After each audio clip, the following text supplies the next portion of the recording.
భారతదేశ ఆర్థిక మంత్రి అయ్యేవారు. మీకు ఆయన ఇన్ఫ్లుయెన్స్ ఏంటి అంటే నాకు ఇప్పటికి గుర్తు, యూపీఏ ప్రభుత్వం వచ్చిన మొదట్లో ఒక టీవీ ఛానల్ వాళ్ళు సీతారాం యెచూరి ఇంటర్వ్యూ చేశారు. ఆ ఇంటర్వ్యూలో డిస్ఇన్వెస్ట్మెంట్ పైన క్వశ్చన్ అడిగారు. అంటే ప్రభుత్వ రంగ సంస్థల పెట్టుబడుల ఉపసంహరణ అనే అంశం పైన క్వశ్చన్ అడిగారు. సో ఇతను లెఫ్ట్ స్టాండ్ చెప్పాడు, మేము ఎట్టి పరిస్థితుల్లో దాన్ని అంగీకరించము. ప్రభుత్వ రంగ సంస్థలు అంటే ప్రజల సంపద, ప్రజల డబ్బుతో కట్టింది, దాన్ని ప్రైవేట్ వారికి ధారాదత్తం చేయడాన్ని మా పార్టీ అంగీకరించదు. మేము యూపీఏలో మా మద్దతు ఉంది కనుక మా కండిషన్గా ఉంటుంది, మేము ఎట్టి పట్ల యాక్సెప్ట్ చేయమన్నాడు. సో అంతకుముందు డిస్ఇన్వెస్ట్మెంట్కు మినిస్ట్రీ ఉండే, దాన్ని మేము స్క్రాప్ చేసి పడేస్తామన్నాడు. అన్న వెంటనే స్టాక్ మార్కెట్ డబాలను పడిపోయింది. సో ఆ రోజుల్లో వార్త, స్టాక్ మార్కెట్ పతనం సీతారాం యెచూరి ప్రకటనతో. అంటే భారత స్టాక్ మార్కెట్ను ఒక్క వ్యాఖ్యతో, ఒక్క ఇంటర్వ్యూతో అధికారంలో లేకపోయినా కూడా ప్రభావితం చేయగలిగాడంటే మామూలు విషయం కాదు కదా. దాన్ని మళ్ళీ ఆయన అడిగారు, ఇట్లా స్టాక్ మార్కెట్ పడిపోయింది కదా అని. అంటే స్టాక్ మార్కెట్ అంత బలహీనంగా ఉంటుందా అన్నాడు. అంటే నేను మాట్లాడితే పడిపోతే అదేం స్టాక్ మార్కెట్ అయ్యా. సో మా పాలసీ కొత్తగా చెప్పినా, నేను మా పాలసీ చెప్పాను. అంటే ఇది నా ఇది that reflects the Indian stock market fragility అన్నాడు. భారత స్టాక్ మార్కెట్లలో ఉన్న ఒక హాలోనెస్, ఫ్రెజిలిటీ, బలహీనతను తెలియజేస్తుంది అని వ్యాఖ్యానించాడు. సో అందువల్ల మోడీజీ చెప్పింది కరెక్ట్. అది ఇది effective parliamentarian and across the correct. కానీ నిబద్ధత, చాలామంది వెంకయ్యనాయుడు గారు కూడా ప్రస్తావించారు. అపారమైన అధ్యయనం, ఈజ్ ఎ వరేషియస్ రీడర్. అపారమైన అధ్యయనం, అనేక పుస్తకాలు నాకు వ్యక్తిగతంగా నేను చూశాను కూడా. ఎందుకంటే విజయవాడలో ఒక కామన్ సెమినార్కి వచ్చినప్పుడు స్టేట్ గెస్ట్ హౌస్లో ఉన్నాం ఇద్దరం. సో మాకు ఆ సెమినార్కి ఇన్వైట్ చేసిన వారు ఇచ్చిన అకామిడేషన్లో ఒకే దగ్గర ఉన్నాం. ఆ రోజు చూశాను, నేను రాత్రంతా పుస్తకాలు చదువుకుంటూ ఉన్నాను. నైట్ నేను 12-1 అయింది. సిద్ధరాం గారు ఏంటి నిద్రపోరా అంటే, Nagesh to complete this book today అన్నాడు. అని మళ్ళీ tomorrow right from the morning I have the meeting, పొద్దున్న నుంచి మీటింగ్స్ తెలుసు కదా. So I have to finish this book, ఇది కొత్తగా వచ్చింది అని చెప్పి ఆ పుస్తకం చదువుతూ ఉన్నాడు. ఆ రోజు నాకు ఇప్పటికి గుర్తు, స్టేట్ గెస్ట్ హౌస్లో మేము ఆయన కనీసం ఒక 10 పుస్తకాల గురించి చెప్పుంటాడు. ఇది చదివావా, అది చదివావా, ranging from economics to history to philosophy, ఇవి చదివావా అని చెప్తూ వచ్చారు. సో అందువల్ల అది వెంకయ్యనాయుడు గారు ప్రస్తావించినప్పుడు గుర్తొచ్చింది. Such a voracious reader.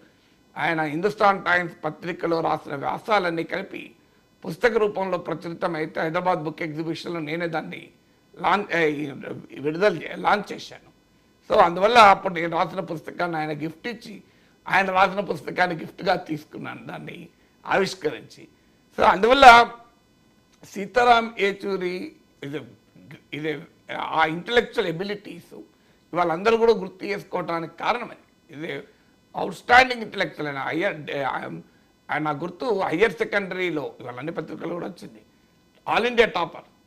మీరు ఒక్కసారి ఆలోచిద్దాం, ఆ రాజకీయ నిబద్ధత లేకపోతే హయ్యర్ సెకండరీలో ఆల్ ఇండియా టాపర్ ఏ రంగంలో ఉన్నా, ఆయన ఎకనామిక్స్లోనే అలాగే ఉంటే ఒక పెద్ద ప్రొఫెసర్ అయ్యేవారు. ఈ was economics gold medalist, Delhi school of economics, Delhi university నుంచి. అలాగే జేఎన్యూలో economics one of the toppers.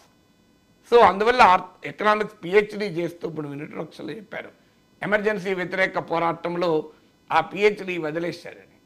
So మన తెలుగువాడైనటువంటి పుచ్చలపల్లి సుందరయ్య గారికి చాలా సన్నిహితం. ఆయన సుందరయ్య గారు సిపిఎం నాయకుడిగా విద్యార్థి ఉద్యమాన్ని, స్టూడెంట్ మూవ్మెంట్ను గైడ్ చేస్తున్న సమయంలో సీతారాం యెచూరి ఎస్ఎఫ్ఐ నాయకుడు.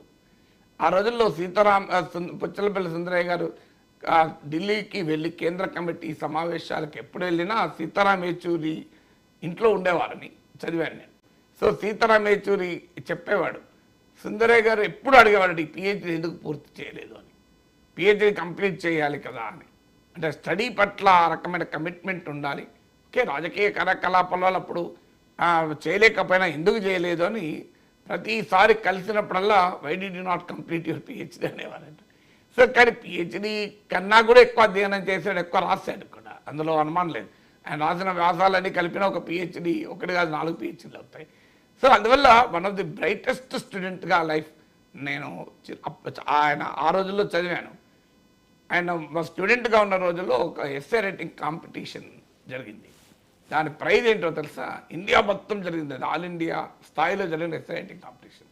దాని ప్రైజు ఆ రోజుల్లో అమెరికా పర్యటన కొన్ని వారాల పాటు.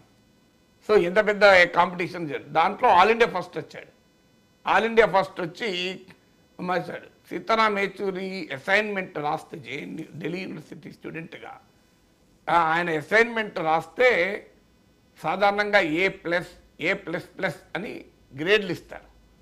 సో ఆ ప్రొఫెసర్ A+++++ అనుకుని ఇచ్చేశాడట. అదేంటి ఎలా ఇచ్చారంటే ఎన్ని వాళ్ళు నాకు అర్థం కాలేదు, అంత బాగా రాసేవాడిని. సో మీరు ఆయన ఆర్టికల్స్లో ఇప్పుడు నాకు ఇప్పటికి స్టూడెంట్గా ఉన్న రోజుల్లో చదివాను. న్యూ ఎడ్యుకేషన్ పాలసీ పైన, ఎడ్యుకేషన్ పైన సోషల్ సైంటిస్ట్లో ఉంటుంది. ఇప్పటికీ కూడా భారత విద్యా విధాన ప్రస్థానాన్ని, historical evolution of India's education policy right through the British era నుంచి మనకు అర్థం కావాలంటే సోషల్ సైంటిస్ట్ అనే జర్నల్లో 1985 ఆ ప్రాంతంలో రాశాడు ఆర్టికల్. నాకు స్టిల్ రిమెంబర్, బహుశా గూగుల్లో దొరుకుతుంది, ఎందుకంటే ఆ జర్నల్ ఇంటర్నేషనల్ డిజిటల్ లైబ్రరీస్లో కూడా అవైలబుల్గా ఉంటుంది. ఇండియాలో one of the top most journals. So ఆ ఆర్టికల్ నేను స్టూడెంట్ డేస్లో చదివాను. సో అందువల్ల ఆయన ఆర్టికల్ చదివి స్ఫూర్తి పొంది ఇందులో ఎప్పుడన్నా రాయాలి అని చెప్పి కొన్ని ఏళ్ళ తర్వాత, ఒక 5 years తర్వాత నేను రాశాను అందులో. సో నా గుర్తు ఆ సోషల్ సైంటిస్ట్లో లీడ్ ఆర్టికల్ రాశారు. మీరు అది ఇప్పటికైనా చదవండి. It's one of the authoritative study on India's education policy. భారతదేశ విద్యారంగ ఎవల్యూషన్ పైన, విద్యా విధానం బ్రిటిష్ కాలం నుంచి అప్పటి వరకు ఎవాల్వ్ అయిన తీరు పైన చాలా పరిశోధనాత్మకమైనటువంటి వ్యాసం. అందువల్ల man of out standing intellect, అందులో అనుమానం లేదు ఎవరికి. సో పార్లమెంట్లో కానీ బయట కానీ మీరు ఆయన పార్లమెంట్ ప్రసంగాలు చూడండి. ఇది ఎఫెక్టివ్ ఆర్టికులేషన్, అంటే నాలెడ్జ్ ఉండడమే కాదు, అధ్యయనం ఉండడం కాదు, అద్భుతంగా మాట్లాడగలుగుతాడు, అద్భుతంగా రాయగలుగుతాడు. ఈ రెండు చాలా తక్కువ మందికి ఉంటుంది. అంటే నాలెడ్జ్ చాలా మందికి ఉంటుంది, విజ్ఞానం ఉండడమే కాదు దాన్ని సమర్థవంతంగా చెప్పగలుగుతాడు. నిరంతరం ద ఐడియా ఆఫ్ ఇండియా, నేను రాహుల్ గాంధీ ట్వీట్లో కూడా ఉన్నట్టు గుర్తు నాకు. So the idea of India అనే భావనకు కట్టుబడి నిరంతరం